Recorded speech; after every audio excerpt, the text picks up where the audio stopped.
What's going on, guys, and welcome back to another video. Today I am going to be showing you guys how to make a skeleton XP farm slash arrows and bones farm, I guess. You can get heaps of XP from it. Actually, it's very good for XP. It is actually insane for XP.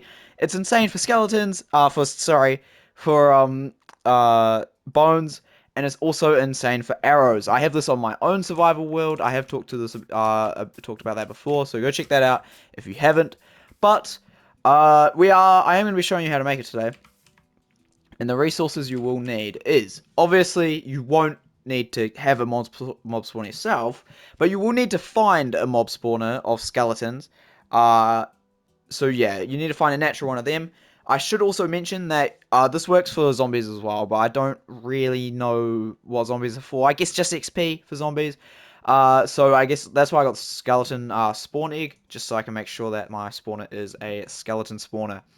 You will need one fence. You will need 2 water buckets. You will need 1 soul sand. The glass is optional.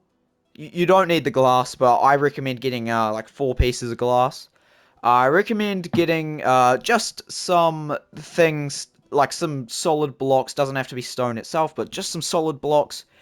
Just so you can build up and down, but you'll get some when renovating the little mob spawner box. So you also need some torches. You need about 5 signs, I believe, 1 stone slab, and you will need 1 stone spear. And obviously, to kill the mobs is a sword. So that is what we're gonna need. So I'm just gonna dig down here. Okay, so I've dug down just to a little hole. So I'm gonna make it about the size of a mob spawner room, and then we'll go from there. So here we are. Let's say you have a mob spawner in a little dungeon room like this. I don't know how mob spawners look off the top of my head, but I know that it is similar to this.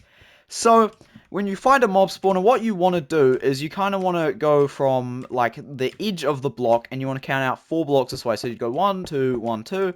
So then it would be 1, 2, 3, 4 blocks out from this, and you do this with every angle. So you do it like this as well. Just make sure it's 4 blocks to the end of the wall.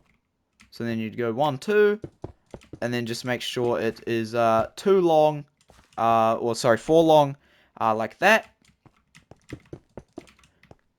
And after you do that to every side, you just, of course, you want to break the walls down to that point, so then, all the sides are 4 blocks away from the spawner. Okay, so now we've done that. Now, just to double check, you might want to count from the mob spawner standing here. 1, 2, 3, 4, and make sure the walls are 4 up. Now, one thing you should do is, just while we're here, is place a slab on top of the spawner like this. This just prevents mobs from spawning on top of it and clogging up the spawn rate.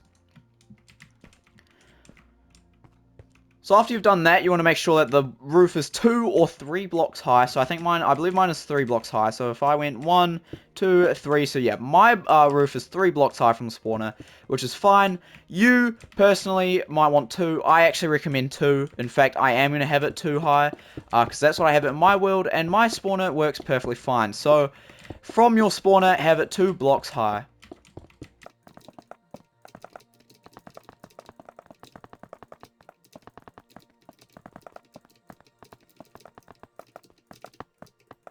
Now, I prefer 2, but 3 is definitely an option if you guys can't be bothered chiseling or placing them down.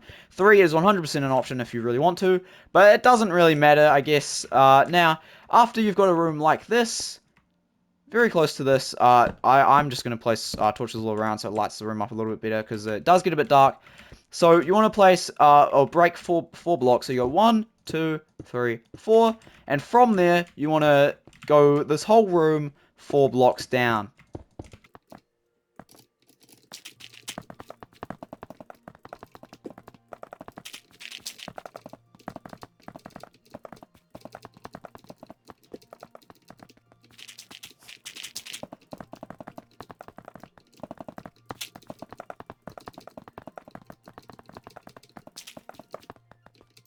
Now, when breaking the room out, or when cleaning the room out, I guess, do not break the mob spawner. Unless you have a silk touch pickaxe, then otherwise you're screwed. You're definitely screwed if you do that.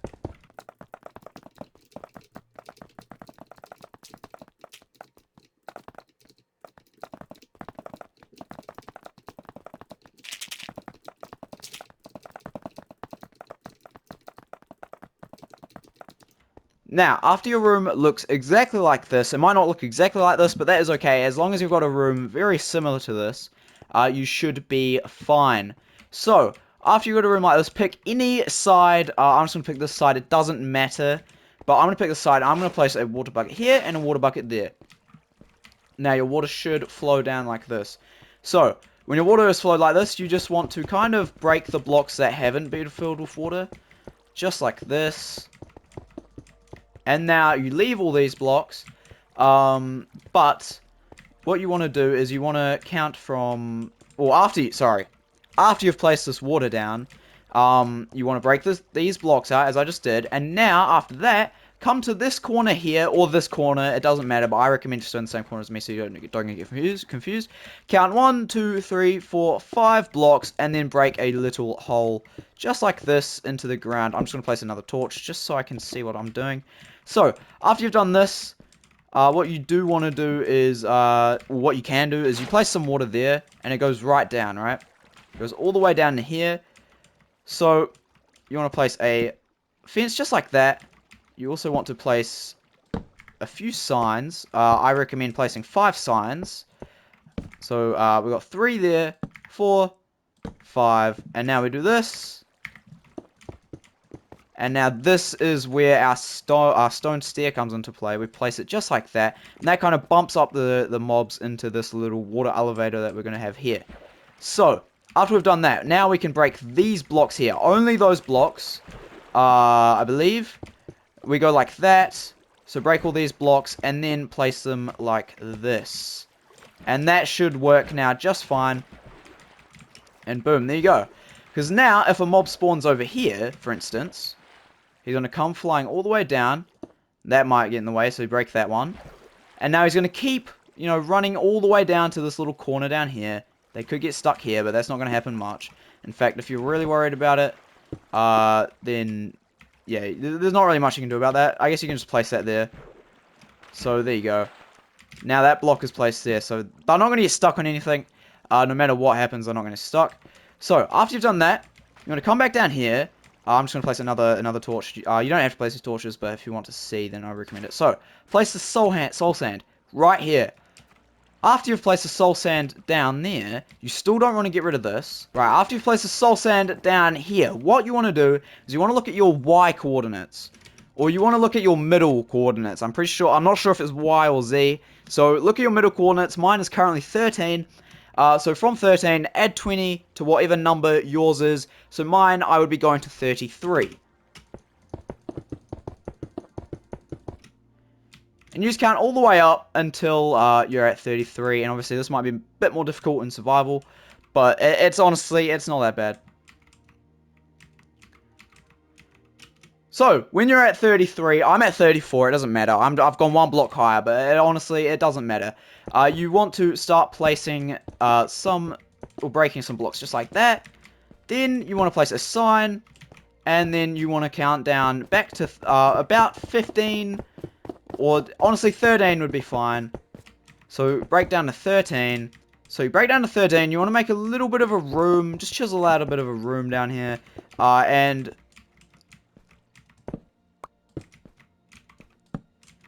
now, where this hole is, you want to have a block placed right here, because this is where the mobs will end up landing. So, after you've, made out a bit of a room, you still want to chisel out some pieces. There we go. You also might want to have a bit of a way into the other room. So, if you count up a bit, and you just keep going in, here we go. Here's our way into the room if you want to break some torches. So, you can start the spawner. So, after you've made out your designated area room for the mobs to spawn, to land, which is right here, you do want to go back down to the soul sand, and in survival mode, you're going to need infinite water on Bedrock. So, you might just want to build out a little room, and then make a little bit of an infinite water source here, just like that. That does then make an infinite water source, and you can keep collecting water. Now, I won't need to do that as I am in creative, but you might want to make an infinite water source. I do just recommend that. So, the reason you will need an infinite water source is because in Bedrock, if you place a water bucket, yes, you go flying in this, but if you only place one, you're not going to go that far up. So, you're going to need to keep placing just like this, all the way up, each block, to get some water, and you should be okay. I'm going to need to place some just there to make sure it's okay. Now, the reason you can't just place it from the top and it goes down is because if you do that, it does not work. The bubbles don't work. I think it does in Java, but in Bedrock, you have to place every water block individually. Okay, and now after you've placed this water here, what you want to do is you want to come back up to here. You want to place one last water place there, and boom, now the skeletons will fall down here, boom, land here, and now you can shoot their kneecaps or whatever you want to do with your mending stuff, or just if you're collecting levels. So, after you've done all that, what you do want to do is you want to get rid of all the torches, of course. You then want to break all the light sources. They should start spawning in already. And they eventually start crawling into the water source as they did just there. And then they will fall into this little hole here. Now, the reason why I said you should get glass is because then, because you need to kind of break blocks here, so then you can see their faces, but that's optional. That's why that's optional. They should eventually fall down here. After 5 minutes of AFKing, you get a lot of XP, trust me. I get so much XP in my world. Also, I recommend just placing a hole right here so they don't come and get you. So here we go. We have just gotten our first skeleton falling down. If you've done this right, it should work. And they do start, and they spawn a lot, by the way. They spawn so much. See, look, we already got 4 skeletons, 5 skeletons in here. You will get so much arrows. You will also get so many bones. You also get so many bow and arrows as well, which you probably don't need. And after that drop they should be 1 hit, as you can see just there. So, yeah, you get so much XP from this. It's actually crazy how much XP you get from this. So, imagine, I just got 6 in one little clip. Imagine you leave that running for 5 minutes. You're going to get so much XP. It's actually insane. I mean, look, we just got 2. It's crazy. So, it does 100% work. And if you guys don't want it to keep spawning, then all you need to do is go and put some torches on. I don't believe it really gets clogged up in here. I don't think so. And now if we just go down, we're going to be with all the skeletons. So there we go, there is the skeleton spawner. You get so much XP, so many bones, so many arrows as well. It's honestly one of the easiest farms to make from a spawner. And it works in Java and Bedrock. There's no problems whatsoever. Again, I have this in my Bedrock world, and Java, I think it works even better in Java, but it's already working well in Bedrock. So if you guys did enjoy this tutorial, then please hit a like, and go check out my own survival world that I have. Would greatly appreciate that. If you guys missed the old Xbox 360 version of Minecraft, then go check out this video here. You guys will get to relive that in this video on screen right now.